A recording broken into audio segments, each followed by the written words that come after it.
કેમ છો મિત્રો? મજામાં હશો? તમને મારા તરફથી પહેલાં તો ગુડ મોર્નિંગ. અમે થઈ ગયા છે એકદમ નાઇન બેન રેડી. તમને ખબર જ હોય રોજ આપણે ક્યાં જવાનું નાઇન બેન રેડી. તો હાલો નીકળી જાવ કારખાને જવા માટે.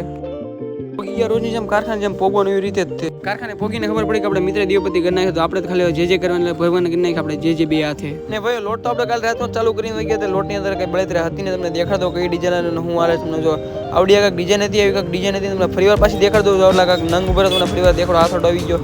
જો સસ્તો ને 12 નંગ હતા લોટ દવડો મોટો આપી દીધો. વાત પૂછો જો આવડા 2 બંડલ પડ્યા આખા પૂરા કરવાના સાહેબ બપોર સુધીમાં. તો આપણે ગમે એમ કરીને રોજ આપણે 612 નંગનો જે લોટ હતો ને મોટો લોટ આપણે પૂરો કરી નાખ્યો છે. બાકાજી કેવી બોલે ઘડીમાં આપણે લોટ જ પૂરો કરી નાખ્યો કે વાર લાગવા જ ન દીધી. ગમે એવું કામ હોય બાકી બપોરનો 1 વાગે ને એવી ભૂખ લાગે ને વાત પૂછો એટલે મેકી જ દેવું પડે. કોઈ કાળે હાલવાનું જ ન ને ભાઈ લોટ તો આપણે પૂરો થયો તમને બધાને ખબર છે. અત્યારે પાછું આપણે આવડી એક ડિઝાઇનનો લોટ આવી ગયો. ડિઝાઇન રાખી જોઈ લો તમારી રીતે.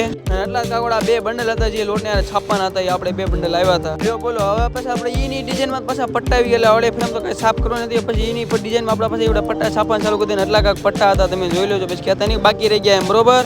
તો બસ ભાઈ આજનો બ્લોગ આયન કરશો. હારા મારું મળશે કે નવા બ્લોગ આ રહેતા હોતી ટાટા બાય બાય. ચેનલ પર નવા છે ને જરૂર સબસ્ક્રાઇબ કરતા રહેજો.